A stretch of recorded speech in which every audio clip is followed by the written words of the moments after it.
Hi there, and thank you so much for joining us. I'm Alexis Rogers. If you've already stepped outside of the house today, you know what I know. You probably noticed the wind out there. It's what we're keeping an eye on today, weather-wise. But John, we also have tomorrow's Twins home opener in mind. My household is definitely talking about the home opener, for sure.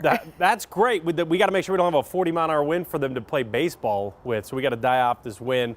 That's the goal going into the home opener. It feels okay out here in the backyard, but we're pretty protected.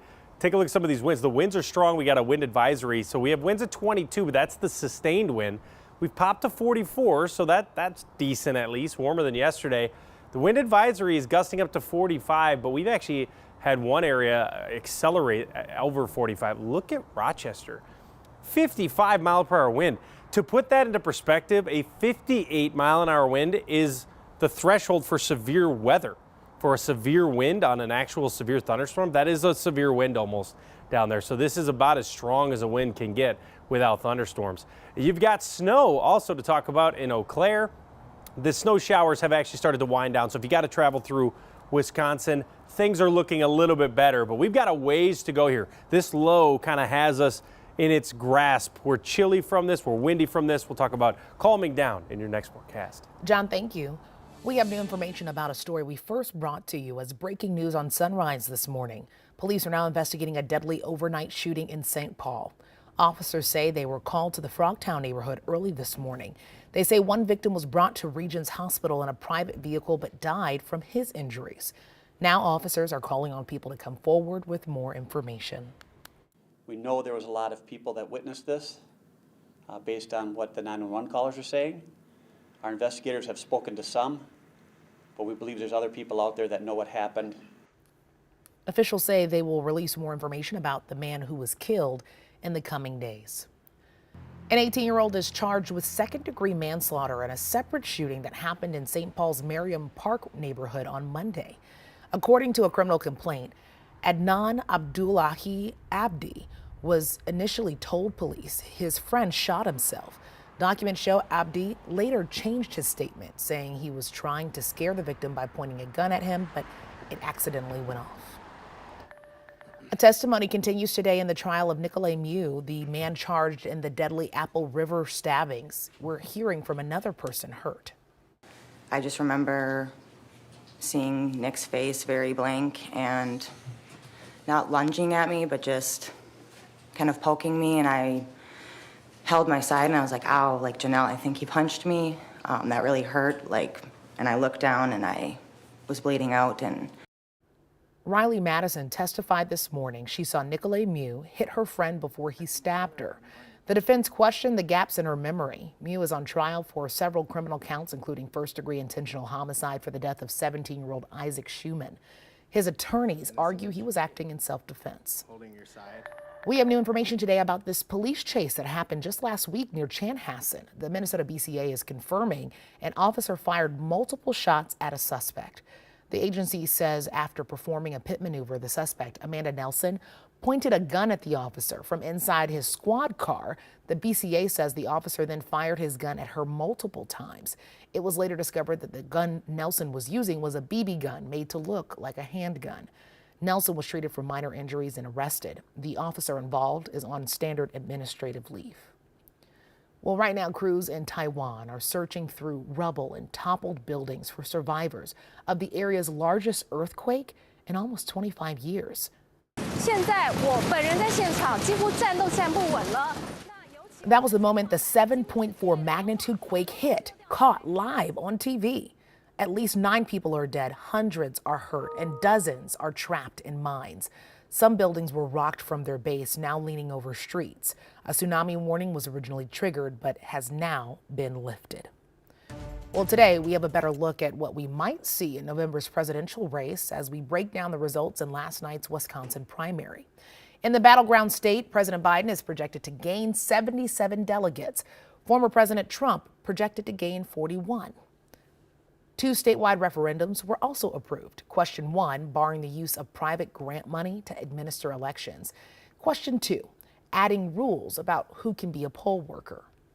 Well, these are all of the construction projects planned for this year just in the metro area. Take a look at it here. Michelle Beck shows us what drivers should keep in mind when coming up on the orange cones.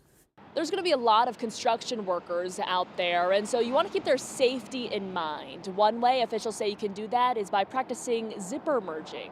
You may remember this scene last summer. This car in Coon Rapids looks to be doing what it was supposed to do, using the left lane until reaching the very end of it. But a pickup truck cuts it off and sends it into the median. Generally, MnDOT says most drivers are merging too early. You want to wait for the clearly marked merge sign to do just that. Then, like a zipper, alternate between lanes which car slides in. On top of zipper merging being the safest option, traffic officials say that it can also reduce the speed differences between the two lanes and also reduce the overall length of traffic backup. In St. Paul, Michelle Beck, KARE 11 News. The snow we saw yesterday morning has all pretty much melted, but that's not the case in Wisconsin. Check out this video. The snow is piling up in the Green Bay and Madison areas. Our neighbors to the east in La Crosse have been set to about 8 inches of snow, and in some parts, it's still coming down today, which is insane. At least to me, you know, when I think of spring, I think of my birthday. I don't like to think of snow. When's your birthday? May 5th, Cinco de Mayo. Oh, that's a good birthday. Hello, Okay. and guess what Minnesota did my first year that Reggie was here? What? Snow. Yeah, well, that's Just so rude. That's tough. That's what May I'm saying. snow. At this time of the year, Yes. this first couple of weeks, it's just a question mark It here. is. It's a question mark. And today we get 50-mile-an-hour winds. So, I mean, the weather's fun here, but it can be gorgeous. It can be nasty. 44 degrees out there right now. At least the temperature was able to pop a little bit here. We were able to see temperatures warm. Yesterday, we didn't even make it really into the 40s. We hung out in the 30s pretty much the entire day. So we had a little peak of sun, too. That was nice. So sun, well, it doesn't always feel great. It's blustery out here. We've got winds at 40+ miles per hour, and we have the wind advisory. Definitely the story today is going to be the wind, and it's nice that today's not home opener, but can we die off the winds a little tomorrow? That's the question. So getting outside, you're seeing the winds. They're at 20 to 30 miles per hour, and we've got that wind advisory. So you can see the wind advisory is up to 45. We've seen an isolated 55. That's not great. Because a severe wind is 58 miles per hour in a thunderstorm. That's how we actually decide if it's going to be a severe thunderstorm or not, a 58 mile per hour wind or greater. So that means there could be some damage just from a plain old wind today in here. So traveling south, just be a little bit careful, especially if you're going to be driving 94 as well. They're dealing with some snow. So there it is, 55. It doesn't get much stronger than that. It can, but this lets you know how strong that low is to our east. 33, 38 in Mankato, even Brainerd at 44, so very, very windy across all of Wisconsin and Minnesota. So there's a little bit of wraparound snow here. At least they were able to get rid of the warnings. If you have to travel, you can travel in Wisconsin. Last night, not a great idea. Still going to battle some lake effect snow on the UP side of this and the South Shore. So there's your big low starting to wrap up. Obviously the low is strong because it's windy here. And the low gives us cloud cover on and off. It's going to be just like this. It's going to be sunny, and then it's going to be cloudy, and then it's going to be sunny and cloudy, at least in the metro. If you're watching in Wilmer and Alexandria, straight sunshine the next 2 days. If you're watching in Menominee, straight cloud cover the next 2 days.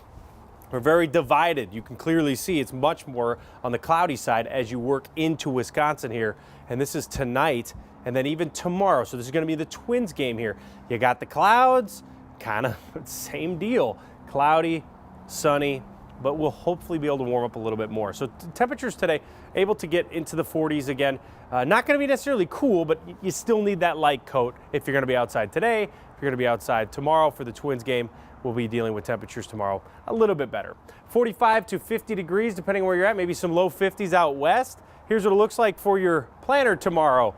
If you're heading to Twins opener at the ballpark, it will be well into the 40s, actually a little warmer than where we're at now, 47 to 48 degrees, mostly cloudy, then sunny, then cloudy, just like it is today. But all in all, I've seen a lot worse for a baseball opener. Sometimes it gets canceled. Not today, not this time at least. Home opener looks like a go. 50 degrees, 53 on Friday. Saturday and Sunday, we warm it up into the upper 50s. That'll feel nice and more like normal spring in your mind with some showers on Sunday. All of that looks good to me. I like that trend. Well, a festival is coming to St. Paul this weekend, but it will look a little different from some of the other area events. Still ahead, how the Fraser Festival aims to make sure visitors have the tools they need to keep the fun going. Plus, Plus, a restaurant cultivated around a connection to Korea. The story behind Juche in today's Foodie Finds.